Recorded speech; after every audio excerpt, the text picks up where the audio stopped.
أعوذ بالله من الشيطان الرجيم. بسم الله الرحمن الرحيم. نحمده ونصلي على رسوله الكريم وعلى عبده المسيح الموعود. درس کتاب کشتی نوح، لطیف تصنیف سیدنا حضرت اقدس مسیح موعود علیہ السلام، جس کا نام پیارے آقا نے دعوت الایمان تقویت الایمان آسمانی ٹیکہ تحریر فرمایا ہے، موسوم فرمایا ہے۔ 20واں حصہ آپ کی خدمت میں پیش ہے۔ اور جہاں تک کسی قسم کی مخلوق کا وجود موجود ہے، خواہ اجسام خواہ ارواح، ان سب کا پیدا کرنے والا اور پرورش کرنے والا خدا ہے، جو ہر وقت ان کی پرورش کرتا ہے اور ان کے مناسب حال ان کا انتظام کر رہا ہے، اور تمام عالموں پر ہر وقت ہر دم اس کا سلسلہ ربوبیت اور رحمانیت اور رحیمیت اور جزا سزا کا جاری ہے۔ اور یاد رہے کہ سورۃ فاتحہ میں فقرہ مالک یوم الدین سے صرف یہ مراد نہیں ہے کہ قیامت کو جزا سزا ہوگی، بلکہ قرآن شریف میں بار بار اور صاف صاف بیان کیا گیا ہے کہ قیامت تو مجازات کبریٰ کا وقت ہے، مگر ایک قسم کی مجازات اسی دنیا میں شروع ہے، جس کی طرف آیت یجعل لکم فرقانا سورۃ الانفال آیت نمبر 30 اشارہ کرتی ہے۔ اب یہ بات بھی سنو کہ انجیل کی دعا میں تو ہر روزہ روٹی مانگی گئی ہے، جیسا کہ کہا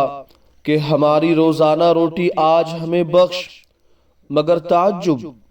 جس کی ابھی تک زمین پر بادشاہت نہیں آئی وہ کیوں کر روٹی دے سکتا ہے؟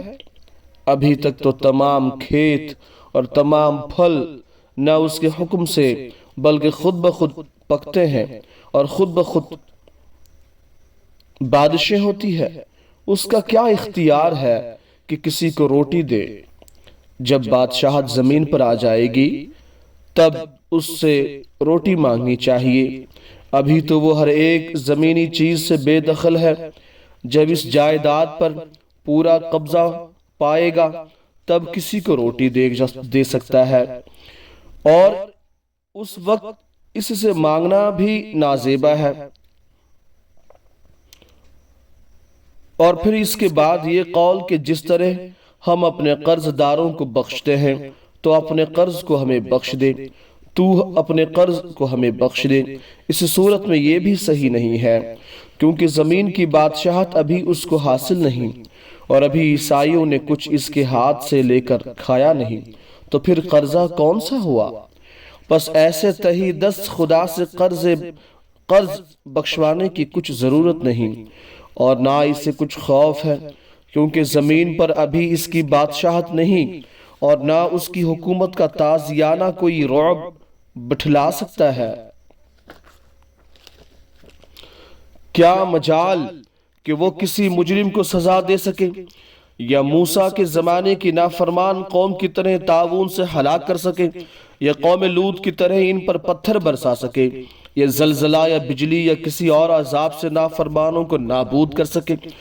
کیونکہ ابھی خدا کی زمین پر بادشاہت نہیں، پس چونکہ عیسائیوں کا خدا ایسا ہی کمزور ہے جیسا کہ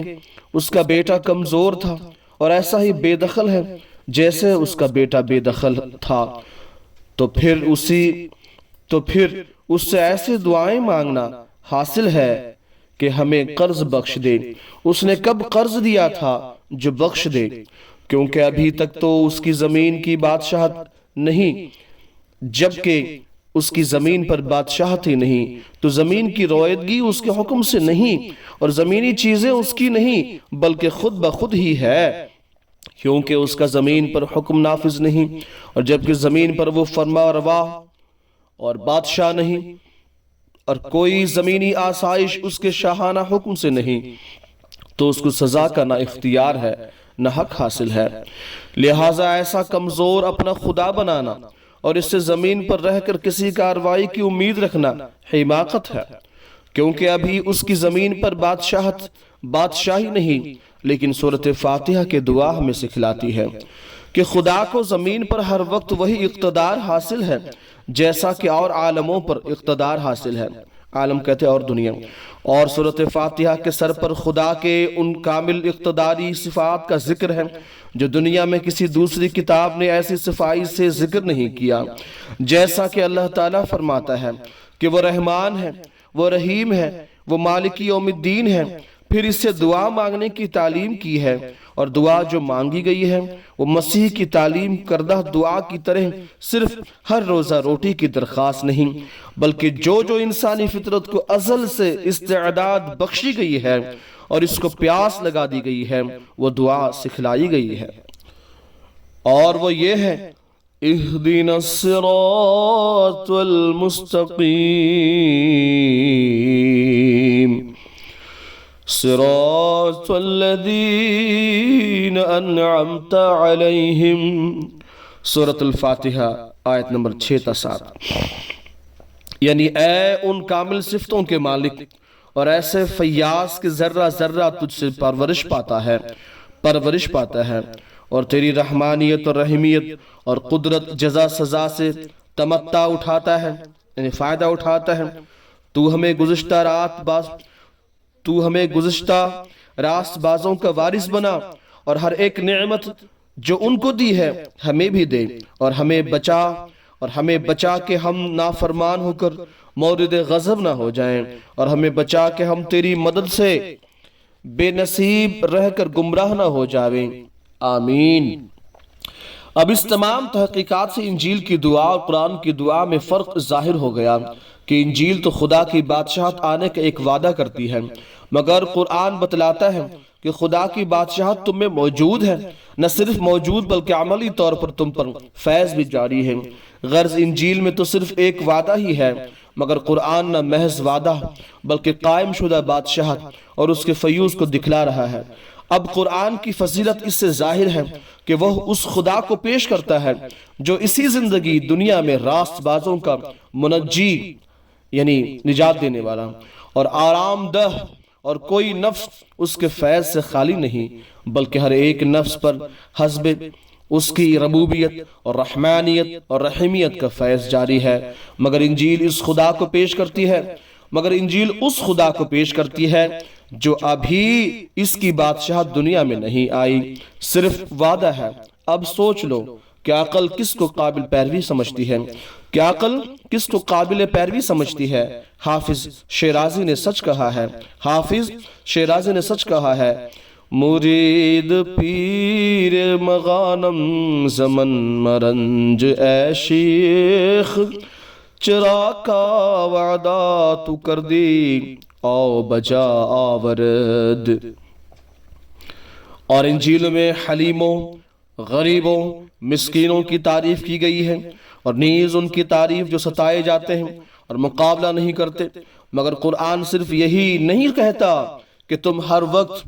مسکین بنے رہو اور شرفاء کا مقابلہ نہ کرو، بلکہ کہتا ہے حلم اور مسکینی اور غربت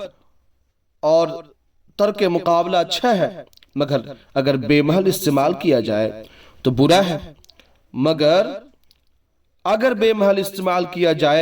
برا ہے، پس تم محل اور موقع کو دیکھ کر ہر ایک نیکی کرو، کیونکہ وہ نیکی بدی ہے جو محل اور موقع کے برخلاف ہے۔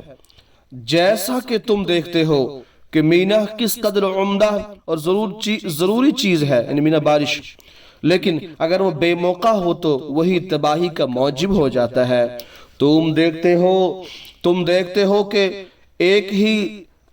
سرد غذا یا گرم غذا کی مداومت سے تمہاری صحت قائم نہیں رہ سکتی، یعنی گرم غذا، سرد غذا، ٹھنڈی غذا، بلکہ صحت تبھی قائم رہے گی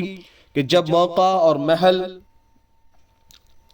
کے موافق تمہارے کھانے اور پینے کی چیزوں میں تبدیلی ہوتی رہے۔ پس درستی اور نرمی، درستی مطلب سختگی اور نرمی اور عفو اور انتقام بدلہ لینا اور دعا اور بد دعا اور دوسرے اخلاق میں جو تمہارے لیے مصلحت وقت ہے وہ بھی اسی تبدیلی کو چاہتی ہے۔ اعلیٰ درجہ کے حلیم اور خلیق بنو، لیکن نہ بے محل اور نہ بے موقع۔ جاری رہے گا۔ سبحان اللہ وبحمدہ، سبحان اللہ العظیم، اللہم صلی علی محمد وعلی آل محمد وبارک وسلم انک حمید مجید۔